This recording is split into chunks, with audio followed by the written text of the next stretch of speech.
They called him the gambler, the fixer, the businessman in a sharp suit who could move from smoky back rooms to glittering hotel lobbies without missing a step. Moe Dalitz was not like the gangsters of lurid headlines. He preferred subtlety over blood, influence over noise, calculation over chaos. He built his fortune in the shadows, then reshaped it under neon lights, leaving behind an empire that transformed cities. His story begins in the rough streets of Prohibition America, but it ends beneath the desert sun of Las Vegas, where he became one of the men who turned sand into spectacle. This is the life of Moe Dalitz, a man who proved that power does not always shout. It often whispers. Morris Barney Dalitz was born in Boston in 1899 to Jewish immigrant parents who had crossed the ocean from Russia. His father worked as a tailor, stitching garments to keep food on the table, and his mother kept the household together in a neighborhood filled with immigrant families chasing the same dream. Young Morris grew up hearing the language of survival spoken in many accents. Like many children of that generation, he understood early that America was full of opportunity, but also stacked against newcomers who arrived with little more than determination. When he was a boy, his family moved to Michigan, settling in the growing city of Detroit. The timing of that move shaped his future, because just as Dalitz reached adulthood, America passed the Volstead Act. Prohibition slammed shut the legal saloons, but threw open the gates for anyone willing to risk everything on bootlegging. Detroit was a hotbed for the liquor trade, its proximity to Canada making it the perfect hub. Across the Detroit River, Canadian distilleries produced whiskey by the barrel, and smugglers ferried it across the water under the cover of night. For ambitious young men, bootlegging was not just crime, it was the business of the age. Dalitz saw opportunity where others saw risk. He started small, working with friends to move liquor into Detroit neighborhoods. The profits came quickly, far more than his family's tailoring business could ever provide. With every successful run, his network expanded and his reputation grew. Soon, he was not just a smuggler, but an organizer, coordinating shipments, managing crews, and ensuring the right officials were kept satisfied with envelopes of cash. He was not flashy in those years. He let others draw attention while he learned the quiet art of management. As the 1920s roared, Dalitz and his partners built their own group, later known as the Mayfield Road Gang, named for a stretch in Cleveland where they expanded operations. Detroit was profitable, but Cleveland offered a new stage. There, Dalitz found a city eager for liquor, gambling, and entertainment. He established himself not as a reckless outlaw, but as a businessman running a service people demanded. His reputation for intelligence and reliability made him stand out. Where other gangs crumbled under greed and violence, Dalitz's crew prospered by staying organized and discreet. During these years, the foundations of his empire took shape. Bootlegging brought him wealth, but he reinvested in businesses that could serve as both fronts and genuine enterprises. Laundries, nightclubs, restaurants, these became part of his growing portfolio. He understood that prohibition would not last forever, but money invested wisely could outlast any law. That foresight separated him from gangsters who spent fortunes on fast cars and flashy suits. Dalitz lived well, but he always planned for tomorrow. Prohibition made him wealthy, but it also gave him connections that would define the rest of his life. He dealt with suppliers in Canada, bankers willing to launder cash, politicians who looked the other way, and gamblers who needed a steady hand to manage their operations. His circle expanded to include figures who would later dominate organized crime. Unlike many of them, Dalitz cultivated an image that leaned toward respectability. He dressed like a businessman, spoke politely, and rarely raised his voice. To outsiders, he seemed less threatening than his peers. To those who knew him, that calm exterior concealed a sharp mind that never forgot details. By the late 1920s, with Prohibition in full swing, Dalitz was considered one of the most capable bootleggers in the Midwest. He was not the loudest, nor the most feared, but he was among the most successful. He treated bootlegging like an industry, with systems, supply chains, and efficiency. When federal agents raided rivals and headlines splashed across newspapers, Dalitz often escaped mention, Because he kept his operations quiet. Silence, he believed, was as valuable as money. But America was changing. The Great Depression loomed, and whispers of Prohibition's end grew louder. Dalitz prepared, investing even more in legitimate businesses. He knew that when the taps opened again, bootlegging fortunes would vanish. What mattered was what came next. For Dalitz, what came next would not only preserve his wealth, but transform him into one of the most influential figures in America's underworld and beyond. As the decade closed, he had become something more than a bootlegger. He was a businessman, a fixer, a man who could move easily between crime and legitimacy. He had laid the groundwork for the next act of his life, a chapter that would take him from the smoke of Midwest speakeasies to the glittering desert lights of Las Vegas. When the 1930s began, Moe Dalitz was already a wealthy man. Bootlegging had made him comfortable, but he was too intelligent to mistake temporary profit for lasting security. Prohibition had filled his pockets, yet he could see that the law would not last forever. Americans had grown weary of speakeasies, raids, and poisoned liquor. Talk of repeal spread across newspapers and political halls, and Dalitz knew the day would come when legal alcohol returned and bootlegging fortunes disappeared overnight. Unlike many of his contemporaries who lived recklessly, he prepared for what came next. In Cleveland, Dalitz and his associates from the Mayfield Road Gang shifted focus. They had built networks during Prohibition, but now they poured profits into businesses that could withstand the coming change. Laundries became their signature. Dalitz invested heavily in dry cleaning companies, purchasing equipment, storefronts, and warehouses. On the surface, they were legitimate businesses providing a necessary service. Beneath the surface, they also served as fronts for laundering money. The brilliance of the plan lay in its simplicity. Cash flowed in, paperwork provided cover, and profits appeared clean. While other gangsters clung to liquor until the end, Dalitz had already built a financial machine that would survive any repeal. When Prohibition ended in 1933, many bootleggers collapsed. Fortunes vanished, networks disbanded, and headlines celebrated the fall of illegal empires. But Dalitz thrived. His laundries operated openly, his finances remained secure, and his reputation grew stronger. He had proven that crime, when managed with foresight, could transition into business. He had not only survived the end of Prohibition, he had positioned himself to expand. The Depression years were brutal for most Americans, but Dalitz's enterprises weathered the storm. He diversified, investing in real estate and entertainment. Cleveland's underworld still knew him as a figure of authority, but he cultivated an image that leaned toward legitimacy. He was careful with his words, calm in his dealings, and respectful in public. Where other gangsters carried themselves like outlaws, Dalitz presented himself as a businessman. That difference gave him advantages, because politicians and bankers who might shy away from obvious criminals were willing to sit with him. As the 1930s unfolded, gambling became his next major focus. Cleveland's appetite for betting was endless, from horse racing to numbers games. Dalitz understood that gambling, unlike liquor, would never face full repeal. There would always be demand for wagers, and he positioned himself as the man who could provide it. The Mayfield Road Gang began managing gambling operations across the city, expanding into clubs and racetracks. Dalitz's steady hand kept the operations efficient, and his relationships with politicians kept them shielded. By this time, his reputation extended beyond Cleveland. He was known in Detroit, Chicago, and New York as a man who could manage enterprises with discipline. He had no interest in being the loudest or most feared.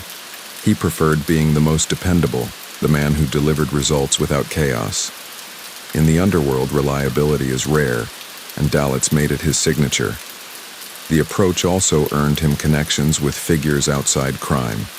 He began associating with legitimate businessmen who saw opportunity in partnering with someone who understood money flow. Real estate developers, bankers, and nightclub owners valued his investment and his ability to draw crowds. He blurred the line between underworld and business world so seamlessly that some wondered where one ended and the other began. World War II brought another shift. As the country mobilized, Dalitz found ways to participate. He and his associates operated laundries that serviced military contracts, cleaning uniforms and providing supplies. His name, once tied primarily to vice, now appeared in the context of supporting the war effort. To some, it looked like patriotism. To others, it was simply smart business. Either way, it further polished his public image. He was no longer just a figure of the underworld. He was becoming a respected businessman in the eyes of many. Behind the polished exterior, however, Dalitz still carried influence in gambling. The Mayfield Road Gang maintained control in Cleveland, and Dalitz ensured profits continued. But as the war ended, his vision expanded again. He looked beyond Cleveland, beyond the Midwest, to a place where opportunity glittered brighter than anywhere else, the desert of Nevada. Las Vegas was still young in the 1940s. The Strip had only begun to take shape, and the city's future was uncertain. But to Dalitz, it looked like destiny. Nevada had legalized gambling in 1931, and by the mid-1940s, casinos were springing up along desert highways. Investors were flocking in, some legitimate, others less so. For a man like Dalitz, who understood gambling better than most and who craved respectability, Las Vegas offered the perfect stage. Before he could fully step into the desert, he strengthened his ties to Cleveland's social and political circles. He became known not only as a gambler but also as a philanthropist, donating to hospitals and community projects. These contributions were not simply gestures of goodwill. They were investments in reputation. Dalitz knew that public opinion could shield him as effectively as any deal with politicians. By giving to the community, he ensured that when questions arose about his past, people would also remember his generosity. By the mid-1940s, Dalitz stood at a crossroads. He had risen from a bootlegger in Detroit to a respected businessman in Cleveland. He had built laundries, managed gambling networks, and polished his image through wartime contracts and charitable work. But he sensed the future lay elsewhere, in the neon lights beginning to glow in Nevada's desert nights. Las Vegas was calling, and Dalitz was ready to answer. The next chapter of his life would take him far from the smoky clubs of Cleveland to the glittering casinos of the Strip, where he would help transform a dusty town into the gambling capital of the world. The end of the Second World War changed everything in America.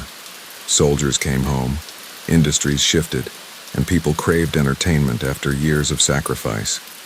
Across the country, cities adjusted to peacetime. But one small desert town began to stand out. Las Vegas, still little more than a stretch of highway with motels and neon signs, was beginning to glow. Nevada had legalized gambling years earlier, but only in the late 1940s did investors start to realize the city's potential. What once looked like a stopover for travelers suddenly appeared as a future empire of pleasure. To Moe Dalitz, it was not just potential, it was destiny. He had built his reputation in Cleveland, transformed bootlegging profits into laundries, gambling, and real estate. His ties with legitimate businessmen and politicians gave him cover, and his charities softened his image. But he knew Cleveland's limits. The Midwest could only grow so much, and constant scrutiny from law enforcement kept expansion in check. Las Vegas, by contrast, was a frontier. The law there not only allowed gambling, it welcomed it. Politicians wanted investors, and the desert offered land for cheap. For a man like Dalitz, who understood both gambling and respectability, the desert promised more than money. It promised legacy. Dalitz made his move with care. He was never reckless, never one to rush. He and his Cleveland partners looked into opportunities on the Strip, studying which casinos needed financing and which investors required steady management. The Desert Inn caught his attention. Construction had begun under Wilbur Clark, a charismatic promoter who had vision but lacked sufficient money to finish the project. The building, half complete, sat as a symbol of ambition waiting for rescue. Dalitz and his group stepped in with the capital Clark needed, and in return they gained significant control. When the Desert Inn finally opened in 1950, it was more than a resort. It was a statement. Las Vegas had entered a new age, and Moe Dalitz was one of the men writing its story. The Desert Inn quickly became the crown jewel of the Strip. Its casino floors buzzed with gamblers, its hotel rooms welcomed celebrities, and its golf course became a playground for the wealthy. Dalitz preferred to stay in the background, letting Clark remain the public face. That arrangement suited him perfectly. Guests saw a charming promoter running the hotel, while Dalitz quietly managed operations, ensuring money flowed properly, staff remained loyal, and problems disappeared before they reached headlines. He was the steady hand behind the glitter. Dalitz's influence spread beyond the Desert Inn. With his partners, he invested in other casinos, supporting projects that shaped the Strip's growth. His experience in gambling operations back in Cleveland gave him an edge. He knew how to manage the flow of bets, how to keep the house profitable, and how to maintain order on the floor. But unlike more notorious figures tied to Las Vegas, Dalitz carried himself as a businessman. He wore conservative suits, spoke softly, and emphasized stability. That presentation made him a bridge between underworld money and legitimate investors. Bankers and developers who would have balked at dealing with obvious gangsters found Dalitz approachable. The 1950s became the decade of transformation. Las Vegas grew rapidly, and Dalitz's role in that growth deepened. He and his partners were behind not only casinos, but also housing developments, shopping centers, and golf courses. He understood that a successful city required more than neon. It required infrastructure, homes for workers, schools, and businesses. By investing in these areas, Dalitz ensured Las Vegas would not just be a gambling strip, but a functioning community. That vision set him apart. He was not simply profiting from the city, he was helping to build it. At the same time, his charitable work expanded. Hospitals, Jewish community centers, and local causes benefited from his donations. Dalitz became known as a benefactor, a man who gave back to the city he was helping to shape. These contributions were genuine, but also strategic. They cemented his reputation as a civic leader, allowing him to balance his past with his present. People who questioned his background were forced to acknowledge the good he brought to Las Vegas. Still, whispers followed him. Federal investigators suspected his ties to organized crime, and his Cleveland years were not forgotten. Reports linked him to underworld figures, and his name occasionally surfaced in hearings about mob influence in casinos. Yet nothing ever stuck. Dalitz was too careful, too deliberate. He left no flamboyant trail like others, no reckless displays of violence or greed. He blended business with discretion, ensuring suspicion rarely turned into conviction. The Desert Inn, meanwhile, became a symbol of his success. Celebrities flocked to it. Frank Sinatra sang in its lounges. Wealthy tourists stayed in its suites. Gamblers filled its casino. The golf course hosted tournaments that drew national attention. The resort embodied the glamour of Las Vegas, and Dalitz's steady hand kept it thriving. He avoided the spotlight but remained the force that ensured operations never faltered. As the 1950s closed, Las Vegas had become America's playground, and Dalitz stood as one of its quiet architects. He had traveled a long road from the speakeasies of Detroit and Cleveland to the neon desert. Yet his journey was far from over. The city was still growing, and new opportunities awaited. Real estate, tourism, and entertainment continued to expand, and Dalitz intended to be part of every step. He had built wealth and reputation, but what he sought now was permanence, legacy etched into the very fabric of Las Vegas. The 1960s would test him in new ways, bringing scrutiny, challenges, and opportunities larger than anything before. But for now, under the desert stars and the neon glow, Moe Dalitz stood at the height of his power, the quiet king of a city he had helped create, a man whose influence stretched far beyond the casino floor.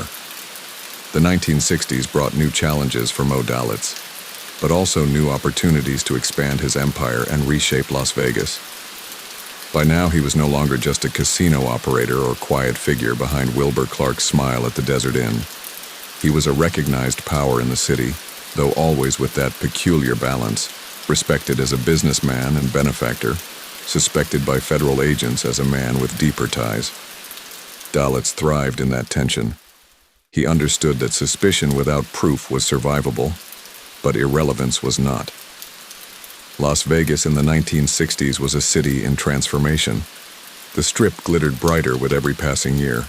Hotels rose taller, casinos grew larger, and stars from Hollywood performed nightly in lounges that once entertained only small crowds.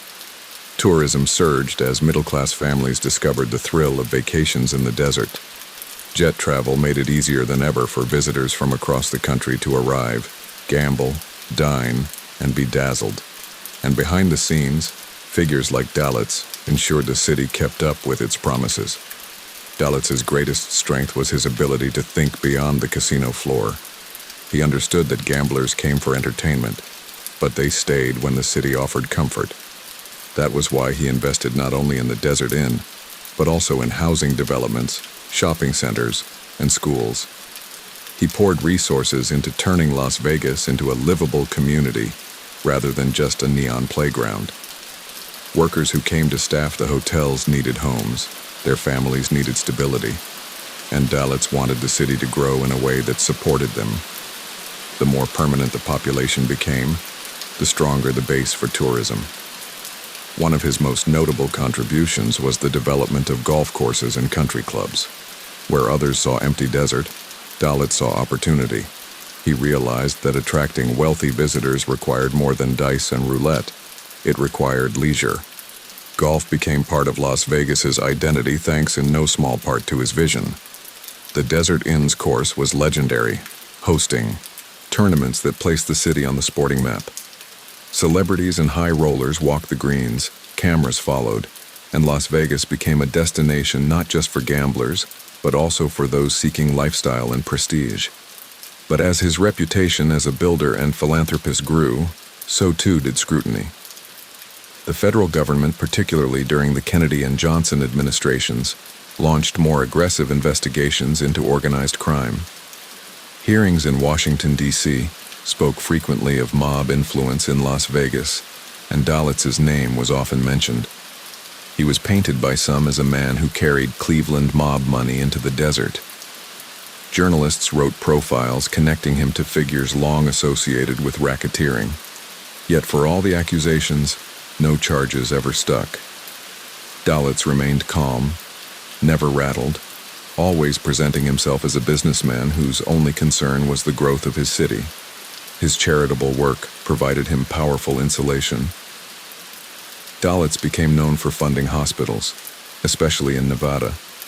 The Sunrise Hospital and other medical centers received support from him and his associates, and the Jewish community in Las Vegas benefited greatly from his contributions. He was instrumental in funding schools, youth programs, and local charities. When questioned about his past, supporters pointed to the tangible good he had done in the city. Even those suspicious of him admitted that his money built real things, structures that still stood, programs that still helped. Dalitz also embraced the role of civic leader. He attended public events, met with officials, and supported efforts to attract conventions and new businesses to Las Vegas. He positioned himself as part of the establishment, not an outsider. It was a delicate balancing act. Behind him, whispers of Cleveland connections never went away, but before him, the city saw a man who brought growth, stability, and generosity. The 1960s also brought changes in the casino industry itself. Corporate ownership began to make its way into Las Vegas, shifting control away from independent investors. Large hotel chains and financial institutions saw opportunity in the desert. For men like Dalitz, this meant adapting. He had long thrived as the quiet investor behind charismatic faces, but now corporations wanted transparency, paperwork, and regulation. Once again, Dalitz proved his greatest skill was foresight. He built partnerships with corporate interests, smoothing transitions and ensuring his influence remained even as ownership structures evolved. In private, he remained the same man he had always been, disciplined, discreet, strategic. He disliked unnecessary attention, preferring the stability of deals made quietly in boardrooms. His ability to adapt to changing landscapes set him apart from peers who fell when new laws or new scrutiny appeared. While others were driven out of the casino industry, Dalitz continued to expand his investments into real estate and development, ensuring his wealth and influence grew even if casinos became more corporate. By the late 1960s, Dalitz's place in Las Vegas was undeniable. He was part of the circle of men credited with building the city into a global destination. Celebrities, politicians, and businessmen knew his name, often with respect, sometimes with caution, but always with recognition. His past as a bootlegger in Detroit and Cleveland seemed distant, almost overshadowed by the hospitals he funded, the homes he built, and the glittering resorts that carried his financial fingerprints. Yet Dalitz himself never forgot where he came from. He knew that fortune was fragile, that power without planning could collapse overnight.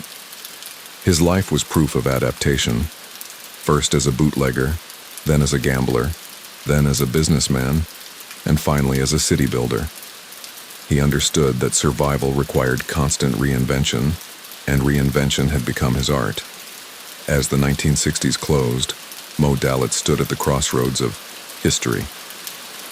He was a man shaped by the underworld but remembered in Las Vegas as a benefactor.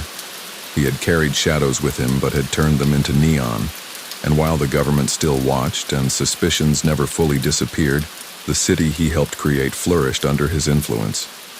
The desert had become a kingdom of lights, and Dalitz was one of its most enduring architects. The 1970s dawned with Las Vegas brighter than ever. Neon stretched across the desert like a man-made constellation. Resorts rose higher and gamblers poured in from every corner of America. What had once been a dusty stopover town was now a destination, a symbol of leisure, excess, and dreams. Moe Dalitz had been part of the city's foundation, and even as time moved forward, his influence was impossible to ignore.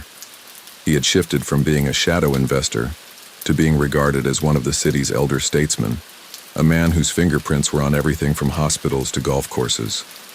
The world around him, however, was changing. Corporate America had discovered Las Vegas, where once private investors, many with underworld reputations, had financed hotels and casinos. Now banks and corporations began pouring in. They wanted transparency, paperwork, and regulated profits. For some of Dalitz's old associates, this new environment was suffocating. But for Dalitz, adaptation was second nature. He had survived the end of Prohibition, the transition from Cleveland to Las Vegas, the investigations of the 1960s. Now he prepared himself to work with corporations rather than against them. He forged partnerships that surprised those who thought his past might shut him out. Real estate developers, investors, and hotel chains found him approachable, even valuable. His decades of experience in managing casinos and communities gave him knowledge no corporate newcomer could match. Dalitz understood not just the business of gambling, but the culture of Las Vegas itself. He knew how to attract conventions, how to keep tourists returning, how to ensure the city never stopped reinventing itself. The 1970s also brought new waves of government attention. Federal agencies continued to investigate mob influence in Las Vegas, and congressional hearings once again included Dalitz's name. Reporters published profiles tying him to Cleveland and to men long linked to racketeering. But as always, Dalitz managed to outlast the storm. He presented himself as a businessman and philanthropist, pointing to hospitals, housing projects, and community centers he had helped fund. His charitable contributions were real, visible, and undeniable. Even those suspicious of him had to admit that he had built much of the city's infrastructure.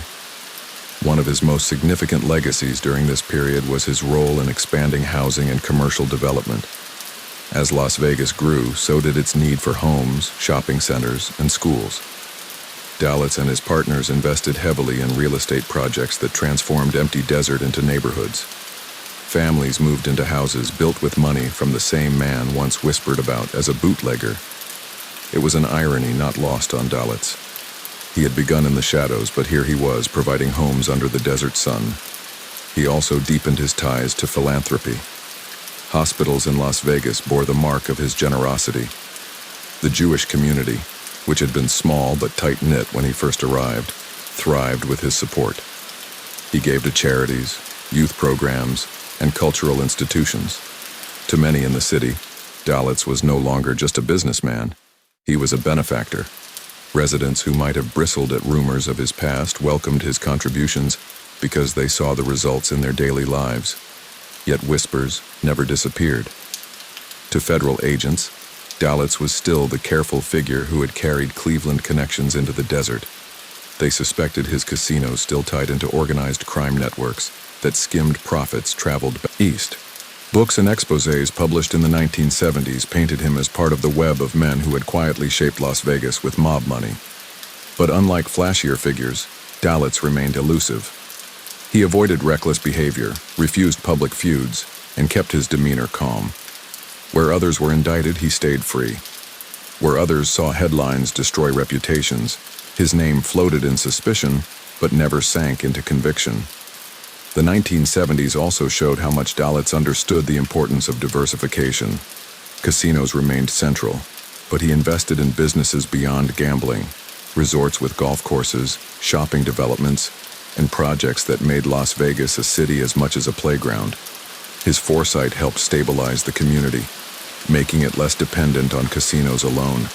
That vision not only enriched him, but also gave Las Vegas the foundation to grow into something bigger than anyone had imagined decades earlier. Socially, Dalitz became known as a man of contradictions. To his friends and allies, he was gracious, generous, and disciplined. To investigators, he was a symbol of organized crime's quiet influence. To ordinary residents, he was the man who built homes, supported hospitals, and gave back to the community. These conflicting images followed him everywhere, but Dalitz never tried to fight them loudly. He preferred to let his actions, visible buildings, hospitals, schools, and resorts, speak louder than rumors. By the close of the decade, Las Vegas had fully cemented itself as America's gambling capital. Corporate chains had moved in, tourism exploded, and conventions filled hotels year-round. Dalitz, now in his 70s, watched the city he had helped nurture rise beyond even his imagination. He was older, but his presence remained steady. He attended events, met with business leaders, and continued his philanthropy. His role was less about day-to-day management and more about influence and legacy. Moe Dalitz had survived decades of upheaval, reinventing himself with every turn. From the Detroit rivers of Prohibition to the neon deserts of Nevada, he had played the long game. And in the 1970s, as others fell to indictments, violence, or scandal, he endured. He understood better than anyone that true power was not about noise, but about persistence.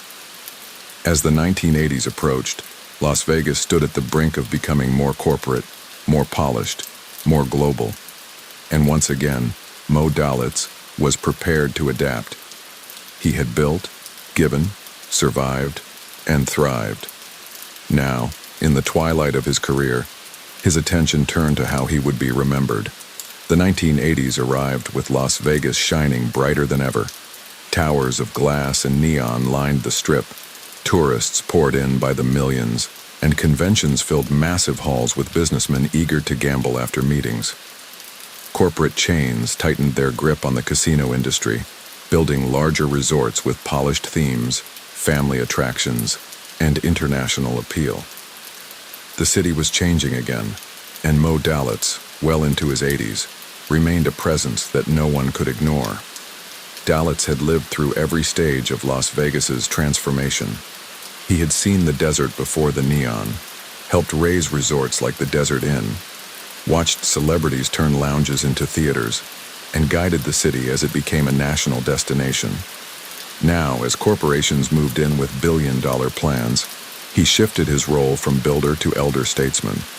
His days of managing casino floors were long past, but his influence remained through real estate, philanthropy, and the networks he had nurtured for half a century.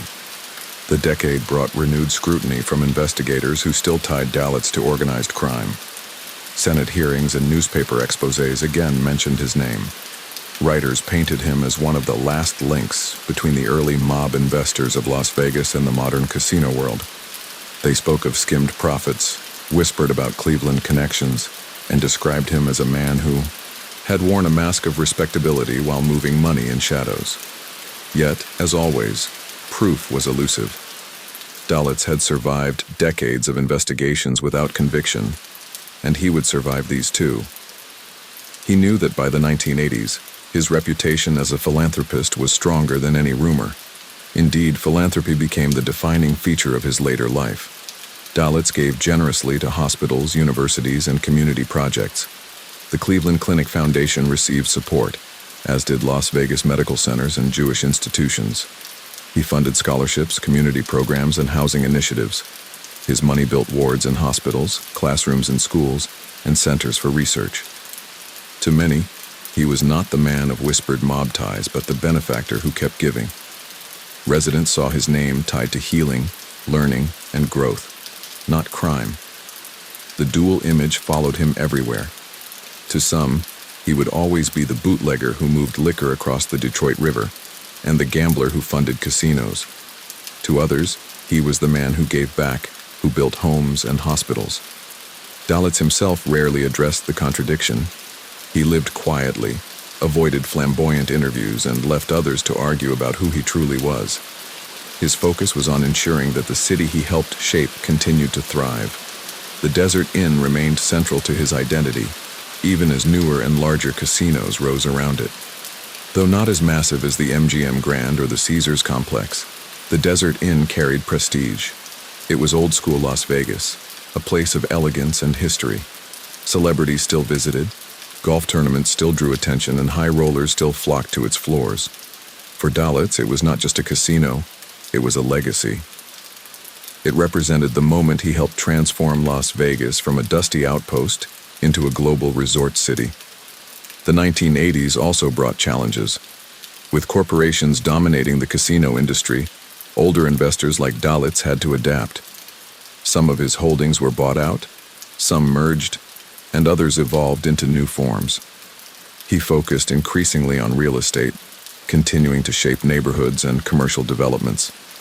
His vision of Las Vegas as more than a playground persisted. He wanted it to be a full community, with infrastructure to support not only tourists but also families who called the desert home. In these years, Dalitz became a symbol of longevity. Other figures of his generation had fallen to indictments, prison, or violence. Yet here he was, in his 80s, still respected in civic circles, still funding projects, still attending events. Reporters sometimes called him the last of the old guard, a man who had bridged eras, from Prohibition bootlegging to the age of corporate casinos. He embodied continuity in a city built on reinvention. Privately, Dalitz reflected on his journey. He had begun as the son of immigrants in Boston and Detroit, moved liquor across borders during Prohibition, built laundries in Cleveland, and then helped raise resorts in Las Vegas. Along the way, he had been whispered about, investigated, praised, and criticized. Yet through it all, he had remained steady, never flamboyant, never reckless. He believed survival came not from loud gestures but from quiet persistence. His life was proof of that. By the late 1980s, Las Vegas was entering yet another stage. Family-friendly resorts opened, theme parks rose alongside casinos, and global corporations redefined the Strip. For Dalitz, this new Las Vegas was different from the one he had helped build, but he accepted it. The city had always reinvented itself, and reinvention was the reason it survived. In many ways, Las Vegas itself mirrored Dalitz's own philosophy: adapt or fade. Though he no longer managed day-to-day business, Dalitz's name remained respected in boardrooms and community halls. Politicians sought his advice, charities sought his donations, and businessmen valued his insights. He was no longer building his fortune. He was shaping how it would be remembered. Legacy mattered more than profit now, and his investments in hospitals, schools, and cultural institutions ensured his name would endure in ways money alone could not guarantee. As the decade closed, Dalitz stood as a figure of paradox. To investigators, he was the shadow of the mob. To residents of Las Vegas, he was the benefactor who built their hospitals and neighborhoods. To historians, he was the bridge between the underworld and the corporate strip. And to himself, He was simply a man who had survived, adapted, and helped turn a patch of desert into a city of lights. The 1990s arrived with Las Vegas more spectacular than ever before. Towering resorts shaped like castles and pyramids lined the strip. Family attractions joined the neon, and corporate brands controlled casinos once run by individuals with colorful pasts. The city had reinvented itself yet again, but at its core the foundations remained the same. A place where entertainment, gambling, and spectacle defined identity. For Moe Dalitz, now well into his 90s, the transformation of Las Vegas was both astonishing and deeply personal. He had been there when it was only a dusty stretch of desert. He had helped raise hotels that became icons. And though the city had outgrown the old guard, his handprints were still visible in every corner. Dalitz no longer managed projects day to day, but his influence lived in real estate, philanthropy, and memory. He was a senior figure now, a man whose name carried weight in conversations about how Las Vegas had been built. Younger generations of business leaders approached him with respect, even if they knew little of the whispers about his past. To them, he was the elder who had helped shape the city they now managed. His reputation as a benefactor overshadowed old rumors, and the buildings his money had supported stood as visible proof of his commitment. Hospitals bore plaques with his name, schools received funding from his foundation, and Jewish community centers thrived because of his contributions. Charities throughout Nevada recognized him as a consistent supporter. In civic circles, he was admired for his generosity. Critics still pointed to his beginnings in Prohibition in Cleveland, still tied him to organized crime, still insisted he had been more than a businessman. But Dalitz did not answer them. He had learned long ago that silence was more powerful than argument. He let his record in the community speak for itself. The 1990s also marked a shift in how history remembered him. Writers revisiting the origins of Las Vegas often placed Dalitz among the central architects. They wrote of the Desert Inn, of his role in funding Wilbur Clark's dream, of his steady hand guiding operations. They noted how his investments extended beyond casinos, building the neighborhoods and infrastructure that allowed Las Vegas to grow into more than just a tourist town.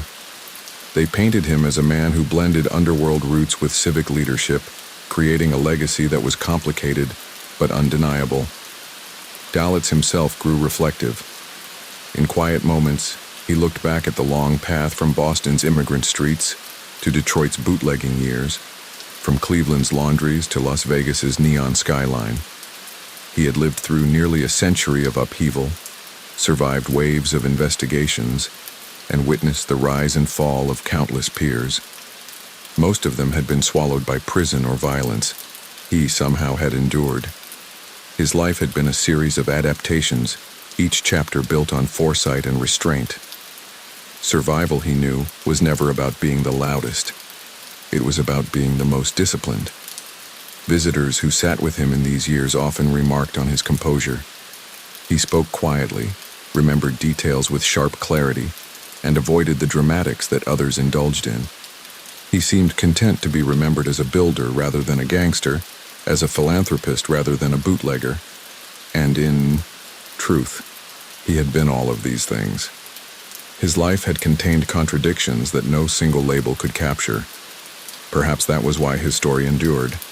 It reflected the complexity of ambition itself. Las Vegas continued to expand around him.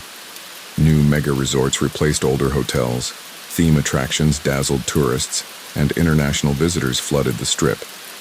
The Desert Inn, once his crown jewel, now stood as one of the older properties, competing against massive complexes like the Mirage and the Luxor. Yet to longtime residents, the Desert Inn remained special, a reminder of when the city first transformed from a desert town into a global destination. Dalitz took pride in that, knowing his role in making it possible would never be erased. The 1990s also highlighted the contrast between his generation and the new order. Where early investors had been men of risk and shadows, the modern city was run by corporations, shareholders, and executives in skyscraper offices. Yet without the first generation, there would have been nothing for corporations to inherit. Dalitz's story became part of that narrative. the immigrant's son who entered the underworld, survived Prohibition, and ultimately built hospitals, homes, and resorts. As age slowed him, Dalitz withdrew from public life. He spent more time in private circles, surrounded by family and trusted friends. But even in retreat, his name surfaced constantly in conversations about the city's history. Tour guides mentioned him when pointing at the desert inn. Community leaders cited his generosity when unveiling new projects. Historians debated his legacy, calling him both pioneer and paradox. For Dalitz, that was enough. He did not need headlines. He needed permanence. By the end of the decade, Moe Dalitz was one of the last living links to the earliest days of organized Las Vegas. He had outlasted rivals, investigators, and even entire eras. His life spanned nearly a century, and his influence stretched across three of the most important phases of American underworld history: Prohibition, bootlegging, Midwest gambling, and the rise of Las Vegas. He had built, adapted, given, and endured. And as the 1990s closed, his story was less about scandal and more about survival. The final years of Moe Dalitz's life were quieter, though the city he helped shape never slowed down. Las Vegas in the late 1990s was a global destination, a place where families vacationed, international conventions gathered, and tourists from every corner of the world came to be dazzled by the neon glow. Towering mega-resorts filled the Strip, themed hotels recreated cities and legends, and billions of dollars flowed through casinos every year. For Dalitz, now in his late 90s, the transformation was astonishing. He had once stood on empty desert land where the desert inn rose, wondering if people would ever come. Now millions came each month, and his role in that history could not be erased. Dalitz no longer attended public events as frequently. Age demanded retreat, but even in private circles he remained respected. Younger business leaders, politicians, and community figures still sought him out, not just for advice but for the symbolic weight of his name. He represented a bridge to the earliest days of Las Vegas, a living link to the moment when a dusty highway became the most famous entertainment strip in the world. His presence alone reminded people how far the city had come. His philanthropy continued until the end. Hospitals, schools, and Jewish community centers received support from his funds. He gave generously to research programs, medical facilities, and cultural organizations. Each donation cemented his identity as a benefactor.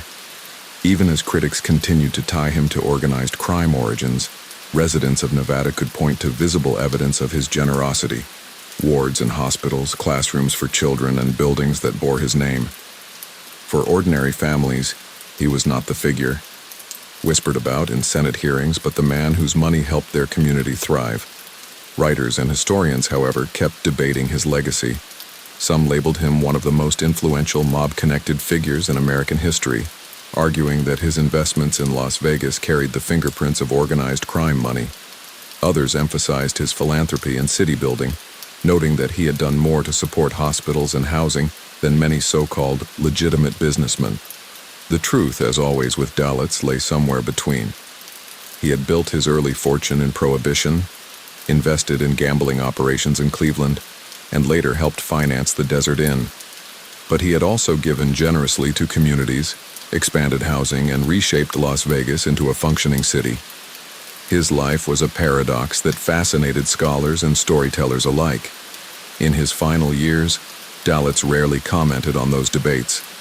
He preferred to remain silent, as he always had when whispers surrounded him. He understood that arguing never erased suspicion, and he trusted that history would weigh his contributions fairly. He had lived long enough to see critics soften, to see once harsh voices admit that without him, Las Vegas would not have been the same. That was enough for him. The Desert Inn, his great symbol, also entered its twilight years in the 1990s. Once the crown jewel of the Strip, it struggled to compete against mega-resorts like the Mirage, the Bellagio, and the Luxor. Yet for longtime residents, the Desert Inn remained a place of nostalgia, the site where the city had taken its first giant leap. It was remembered as the resort that proved Las Vegas could be elegant, that celebrities would come, that the desert could dazzle. For Dalitz, its continued presence was a comfort, a reminder of his central role in the city's birth. As his health declined, Dalitz spent more time reflecting. Friends and family recalled how he spoke of his beginnings in Boston, his family's struggles in Detroit, his rise during Prohibition, and the long road that led to Nevada. He acknowledged the mistakes, the controversies, and the accusations, but he also pointed to the hospitals, homes, and schools his fortune had supported. To him, life had been about survival and adaptation, and he had managed both better than most. He had lived nearly a century, and unlike so many of his peers, he had died of old age, not violence.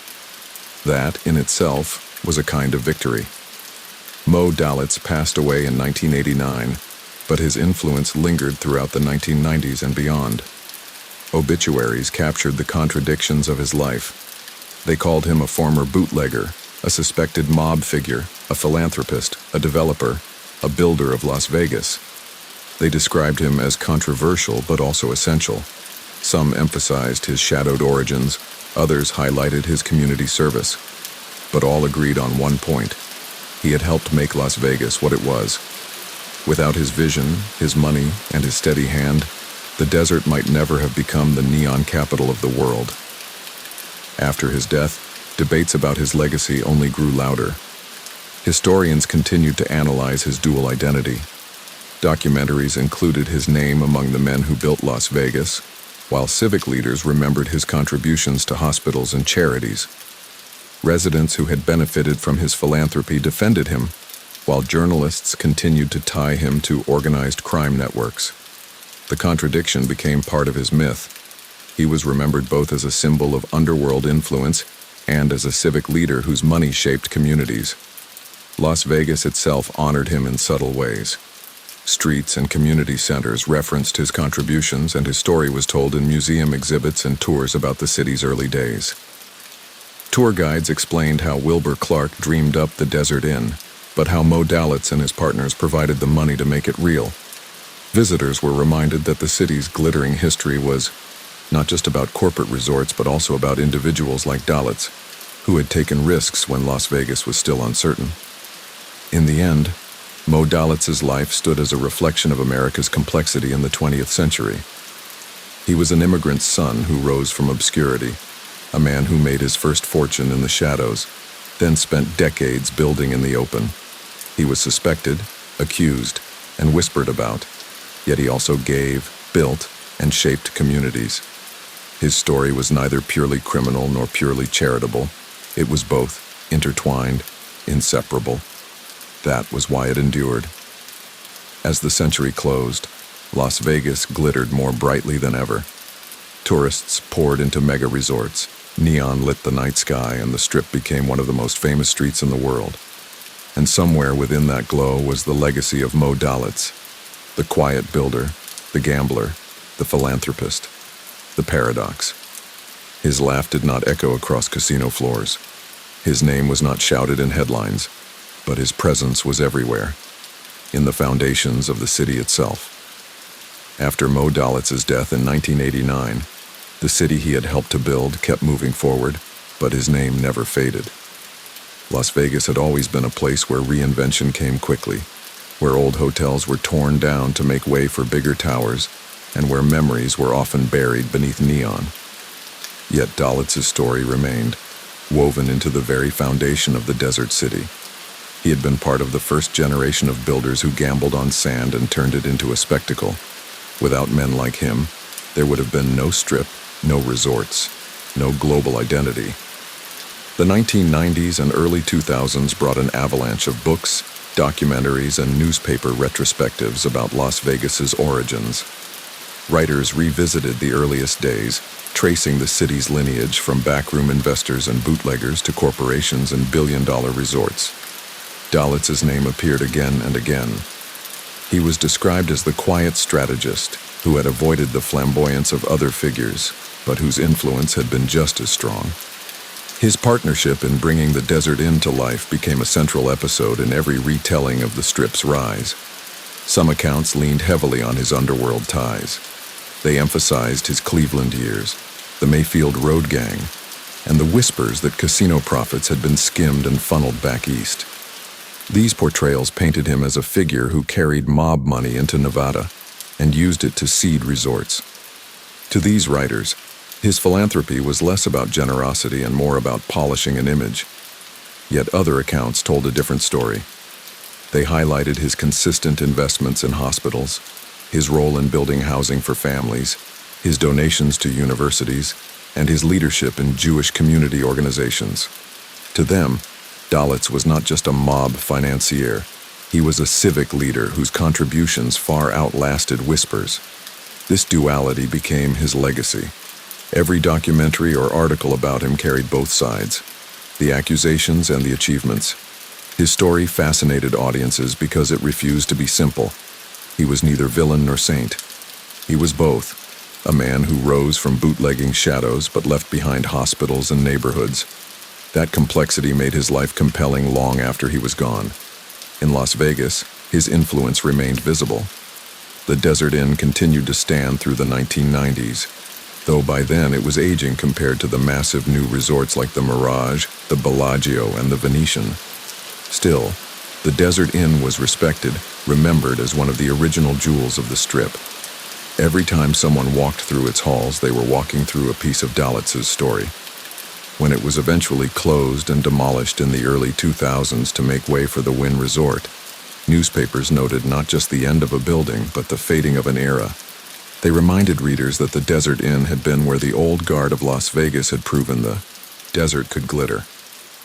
Historians of Jewish life in America also embraced Dalitz's story.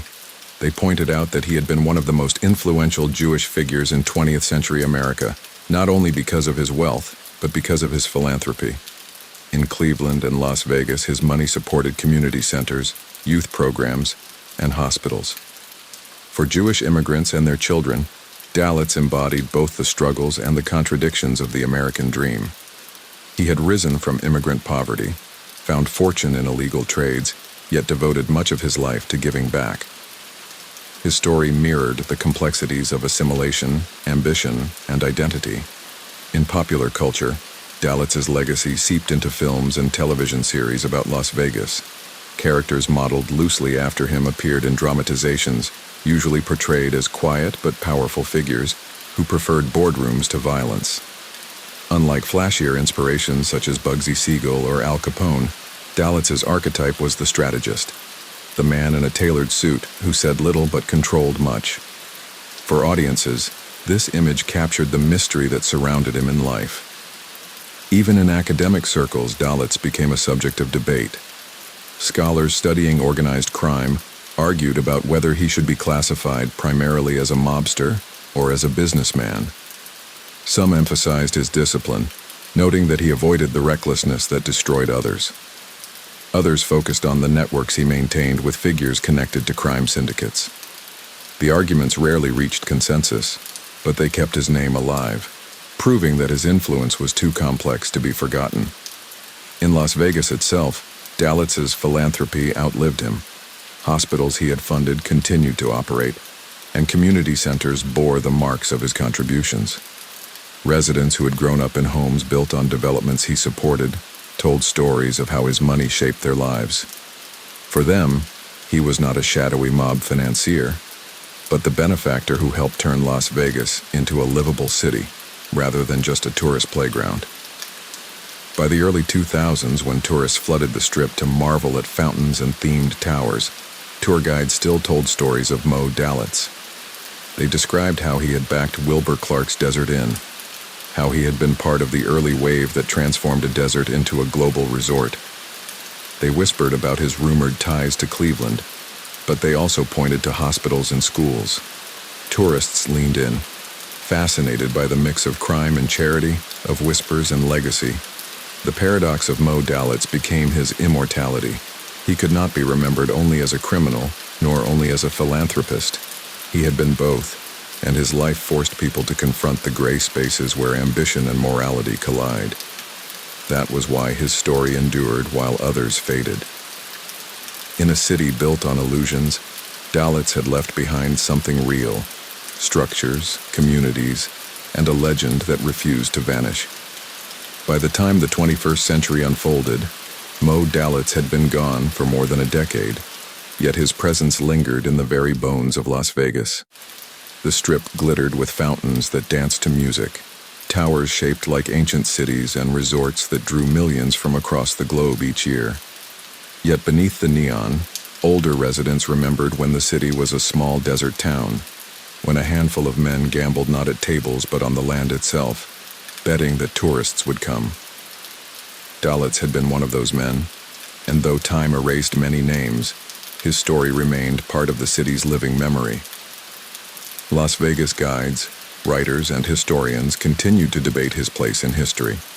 To some, he was a pioneer who turned shadows into concrete, who invested when others doubted, who created homes and hospitals as well as casinos. To others, he remained a figure of suspicion, a businessman whose success could not be separated from the networks of organized crime that shaped the early casino industry. Yet even his critics admitted the paradox. For every whisper about Cleveland connections, there was a hospital wing with his name on it. For every suspicion of hidden profits, there was a school or community center he had funded. That contradiction made him impossible to dismiss. The Desert Inn, the resort that symbolized his vision, eventually gave way to new dreams. It was closed and demolished in the early 2000s, replaced by the Wynn, one of the grandest resorts on the Strip. Its destruction marked the end of an era, but even in its final days, reporters wrote of Dalitz. They reminded readers that the Desert Inn had been where Las Vegas proved itself capable of elegance, where celebrities gathered, where tournaments were held on greens carved into the desert, and where Dalitz's quiet hand ensured success. Its absence was a reminder of how the city constantly reinvented itself, but also how the foundations laid by men like Dalitz made such reinvention possible. Philanthropy ensured his name did not fade.